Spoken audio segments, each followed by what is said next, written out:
Many people from Generation X did not grow up in an environment where emotions were asked about very much. Back then, if you were sad, you stayed quiet. If you were scared, you endured it.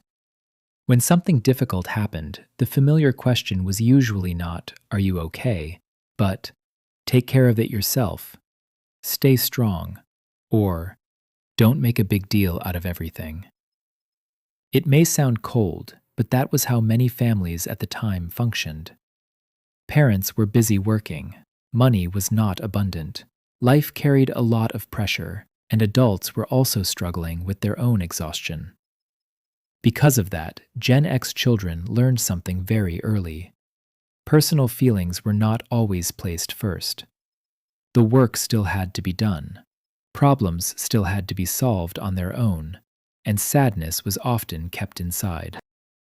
That habit created a very particular kind of adult. Someone who complains less, endures more, controls themselves strongly, and always thinks about the consequences before allowing themselves to loosen up. So when they are not easily drawn into a careless way of living, it does not necessarily mean they are dry or emotionless. Maybe they simply had to grow up too soon. Some people look at Gen X and think they are too serious, too careful, or too hard on themselves.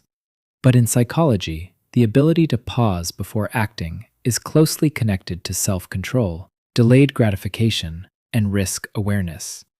Many of them learned to ask one question before making a choice: what will this cost me later? That is why a Gen X person may want to quit a stressful job, but still think about rent, bills, children, parents, and tomorrow morning. They may feel lonely, yet still avoid a messy relationship that could damage their peace. This is not always fear. Often, it is experience. They have seen how one emotional decision can create problems that take months, sometimes years, to repair. Generation X does not avoid fun because they hate joy. Many of them simply do not trust pleasure when it has no boundaries. They grew up watching adults struggle with money, marriage, work, silence, anger, and disappointment. Over time, that teaches a person something very clear.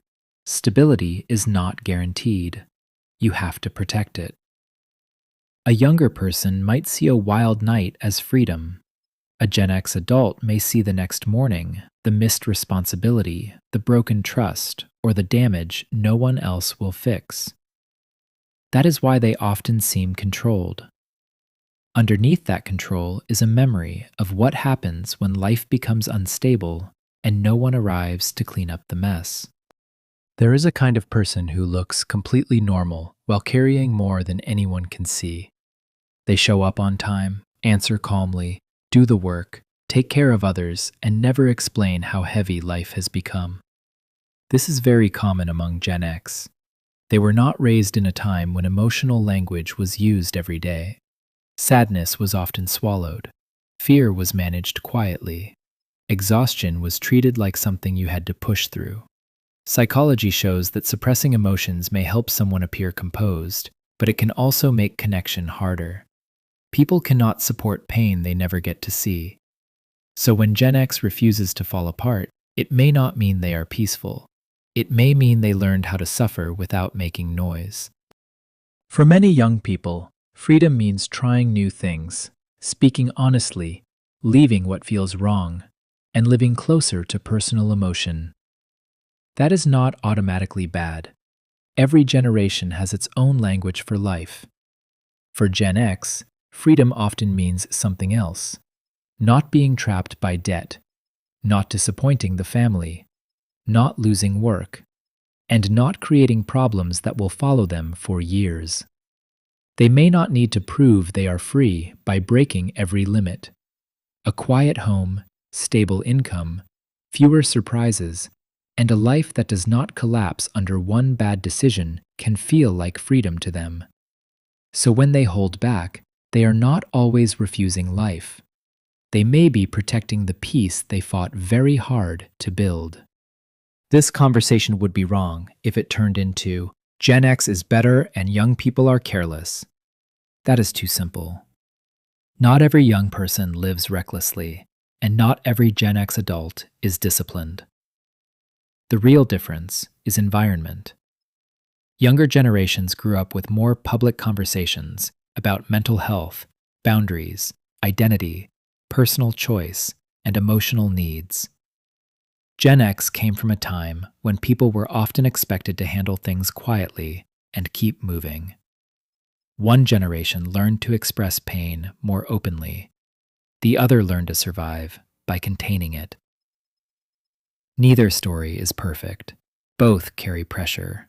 The difference is that Gen X often turns pressure inward, while many younger people are more willing to let it be seen. The strength of Gen X is real. They can keep going when they are tired, stay responsible when life feels unfair, and remain useful even when nobody checks on them. But that same strength can become lonely. When a person is too good at carrying everything alone, they may forget how to receive care. When control becomes a habit, rest can feel unsafe. Many Gen X adults became the dependable ones, yet deep inside, some of them still wonder who they are allowed to lean on when they finally run out of energy. So maybe Generation X does not let themselves go like some young people today, not because they never wanted freedom, but because they learned early that every choice has a price. They are not emotionless. They are not unbreakable. They may simply come from a world where falling apart was never treated as an option. So what do you think? Is Gen X truly stronger, or did they just get used to surviving without permission to be weak?